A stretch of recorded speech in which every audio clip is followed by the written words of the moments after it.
What's up everybody? Were you aware that there's 4 main varieties of ramen? Today I'm gonna talk about the Shio style ramen, aka the salt-based ramen.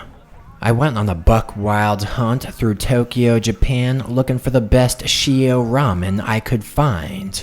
So sit back and relax because the Shio Ramen tour is about to begin.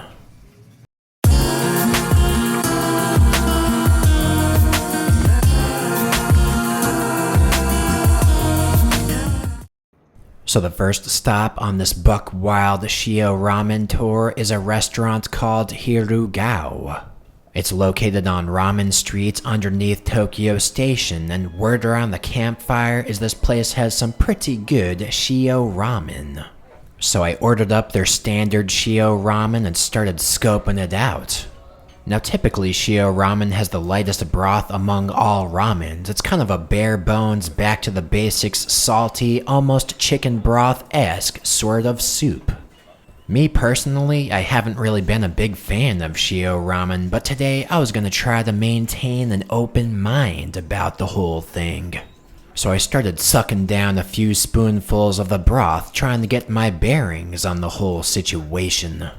Supposedly this broth is made from chicken, dried sardines, scallops, and of course salt, but to me, I could only taste that chicken and that salt, baby.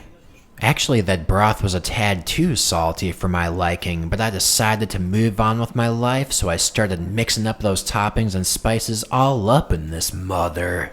And after that, I firmly grabbed myself a piece of meat and started inspecting it all nice and close-like. I felt like this meat had the potential to improve my life, but I couldn't be sure until I took myself a big-ass bite.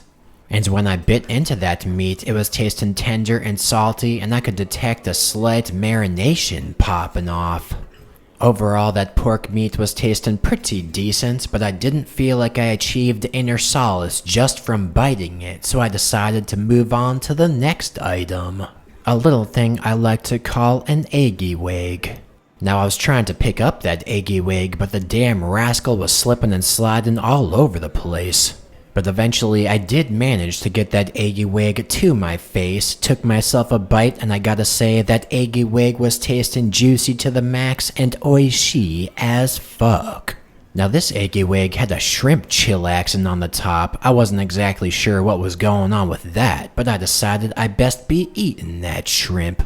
Nothing special about that shrimp, just your standard run-of-the-mill shrimp, so I went back to the other half of the Akihabara and that mofo was slipping all over the place. Holy shit. What the hell'd they do? Gaijin-proof this Akihabara? It's like a mission to Mars getting this damn onsen tamago into my mouth, but finally I did manage. And overall, that Akihabara was probably the best part of this ramen so far, but I decided to move on to the noodle action. There was basically a massive mound of noodles submerged in the broth, and I started biting into those noodles furiously. You might even say I was biting into those noodles feverishly. They were just that fucking carb-tastic, baby. That said, the actual flavor of the noodles didn't seem like anything worth writing home about, so I decided to move on to the final item in this ramen, a little something I like to call some wonton action. What can I say, sometimes you just gotta wonton it up, and as you can see, we got us a mighty fine wonton on our hands here. So I made sure that thing was saturated with some broth, then I took myself a bite of that wonton. And whoa, hold the phone. We got us a shrimp wonton over here, and it's tasting pretty damn good. It was tasting kinda soft, kinda delicate, and a little bit shrimpy, and I gotta say I experienced some momentary arousal for a second there. However, overall that bowl wasn't quite as life-changing as I expected. It reinforced my belief that Shio Ramen is my least favorite type of ramen, but I was still willing to give a few more ramens a try. So the next shop on deck is located in Shinjuku, and it's called MENSHO. This shop also specializes in Shio Ramen, and they make a broth from Italian rock salt, Mongolian salt, and even some Japanese salt. That's a lot of fucking salt varieties right there, so I was getting mighty excited to try it out. So they had some different Shio bowls here, but I went with a variety pack which had a few different types of meat and a few different types of wontons. Now I started inspecting that Shio Ramen all up close and personal like, and I gotta say it was looking pretty decent if I do say so myself. It had an air of subtle sophistication that struck a chord with my heart. So first order of business, I began sampling that broth. It was looking pretty clear, almost too clear, but I took myself a sip and at first I wasn't sure what to make of it. It was kinda salty, kinda chicken brothy, and kinda vegetable-y, but then I was tasting some notes of buck wild at the end there. Whatever kind of salt concoction they were using was actually pretty complex. So next up, I moved on to the meat situation, started scoping out that meat and took myself a mighty big bite of that meat, and whoa. For a New York nanosecond, I thought that meat was incredible, but it was actually just the broth I was tasting. I think the meat itself wasn't that special. Luckily, we have some other kind of meat here, and I gotta say, I feel like it's pretty promising. The damn thing was falling apart when I was putting it into my mouth, and whoa, mama. That meat was finally marinated and it was soft as hell, sweetie buns. You might even go as far as to say as it was melt on your dick delicious. So after eating that moderately arousing meat, I started moving on to the noodles situation. Gotta start carbing up for winter 2017. After all, it'll be here before you know it, baby. So I jammed a gigantic wad of noodles into my mouth and started savagely biting down on those things, and I gotta say they were tasting pretty damn good.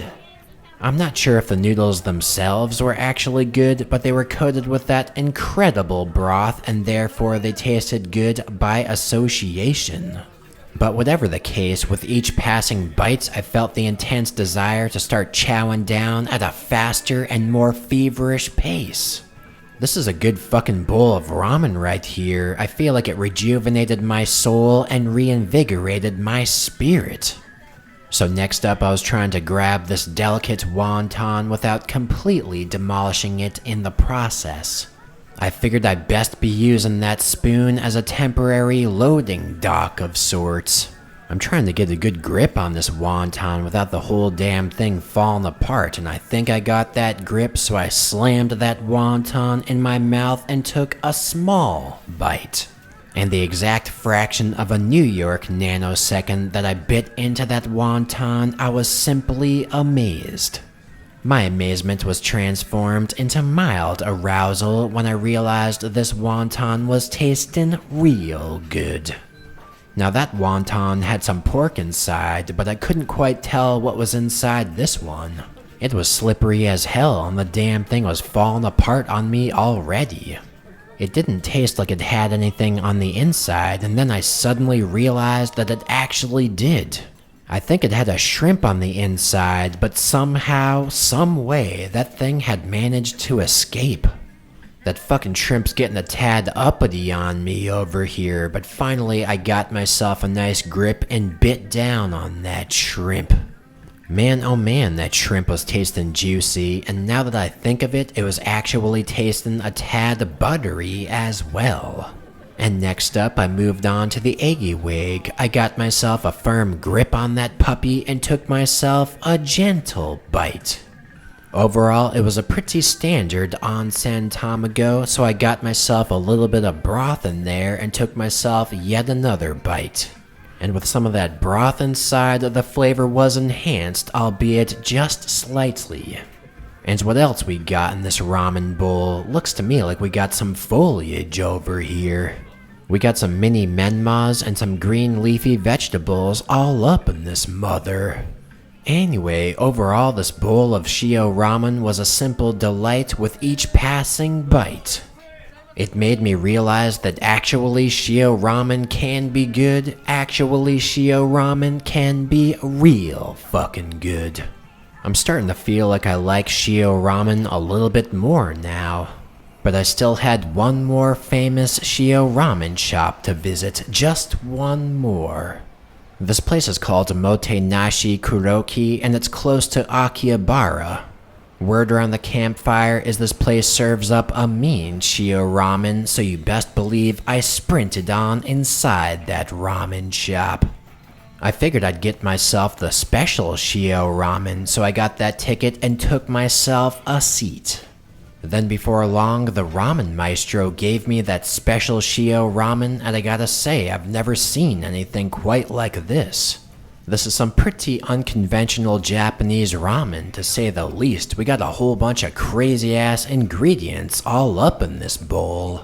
This looks like some gourmet shit right here.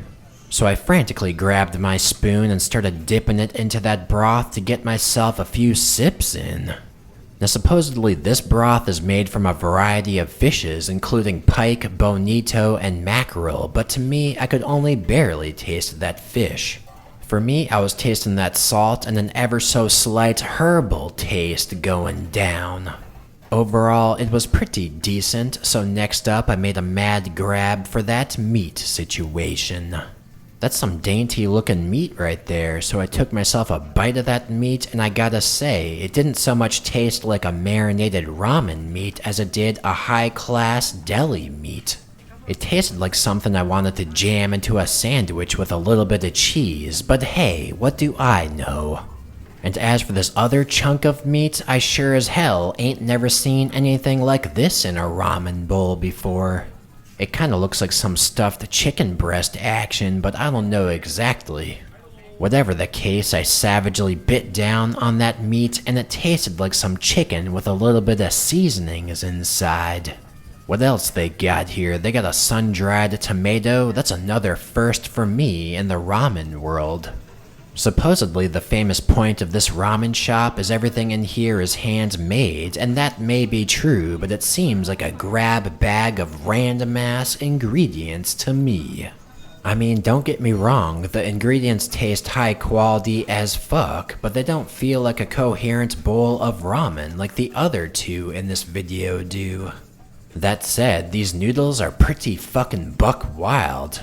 They're deceptively dense with a sort of whole grain flavor going down.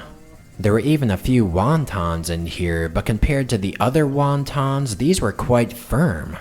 I couldn't taste the filling so much because that dough was dominating the whole scene in a good way. And as usual, we got us that eggy-wig, so I took myself a bite of that bad boy, and whoa, the fucking thing shot out from my chopsticks as soon as I took that bite. This eggy-wig was alright, but the inside wasn't as ooey and gooey as the other ones I've had, and personally I like it to be a tad ooey and gooey inside. Can you actually blame me? So I got a little bit of broth on that eggy-wig and bit down on the rest of it. Then I chowed down on that last remaining firm wonton, and then the Shio Ramen tour had officially come to a close. And I gotta say, I liked that bowl of ramen more and more as I ate it. I mean, it was pretty unconventional, but then again, it was also a tad buck wild. So overall, after having these three famous ramen bowls, I'd have to say the MENSHO would be my fave. Second place was the Motenashi Kuroki, and last place was the Hirugao. And I must say, during the course of this Shio Ramen tour, I gained a newfound appreciation for Shio Ramen. The basic ones are still pretty boring in my book, but if you find yourself a good one, it's definitely worth a trip. By the way, I've got even more life-changing videos on Japanese food, so feel free to check those out. I've got an omu rice taste test video, and I have a Japanese eel taste test video. So click one of those links within 10 nanoseconds and you'll have good luck for 10 years.